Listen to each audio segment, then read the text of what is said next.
প্ৰাণৰ শিল্পী জুবিন গাৰ্গৰ এখন বিশেষ চিত্ৰ সামাজিক মাধ্যমত চৰ্চা লাভ কৰিছে।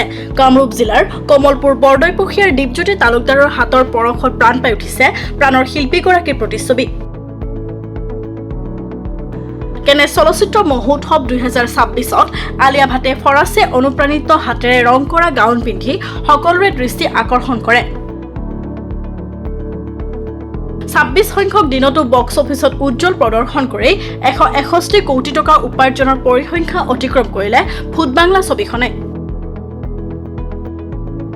পতি পত্নী और वो 2 ছবিখনৰ বাবে কোটি কোটি টকা লোৱাৰ বাবে বাতৰিৰ শিৰোনাম দখল কৰিছে আয়ুষ্মান খুৰানাই।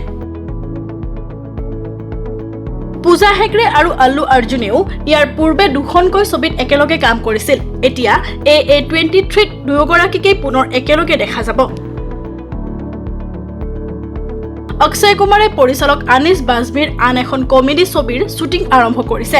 অক্ষয়ৰ সৈতে মুখ্য চৰিত্ৰত বিদ্যা বালন আৰু ৰাশি খান্নাকো দেখা যাব।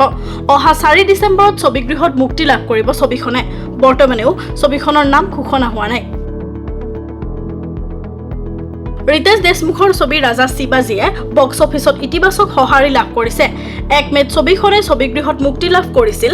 মুক্তিৰ 12 দিনৰ দিনা ছবিখনে 70 কোটি টকাৰ সীমা অতিক্ৰম কৰিছে।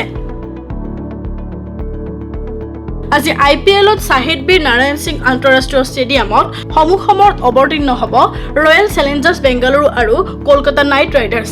হাই ভল্টেজ খেলখনত কোনটো দলে কেনে প্ৰদৰ্শন কৰে সেয়া লক্ষণীয় হ'ব। পাঞ্জাব কিংছৰ বিৰুদ্ধে হ'ব লগা খেলখনত অংশগ্ৰহণ নকৰে মুম্বাই ইণ্ডিয়ানছৰ অধিনায়ক হাৰ্দিক পাণ্ডিয়াই। মুম্বাই ইণ্ডিয়ানছৰ দল ইতিমধ্যে ধৰমশালাত উপস্থিত হৈছে যদিও দলৰ লগত দেখা নগ'ল হাৰ্দিক পাণ্ডিয়াক। RCB অনুৰাগীৰ বাবে বেয়া খবৰ। আজিও খেলপথাৰত দেখা নাযাব বিস্ফোৰক অপেনাৰ ফিল চল্টক। খেলুৱৈগৰাকী ইংলেণ্ডৰ পৰা উভতি আহিছে যদিও এই পৰ্যন্ত দলৰ সৈতে অনুশীলনত নমা নাই।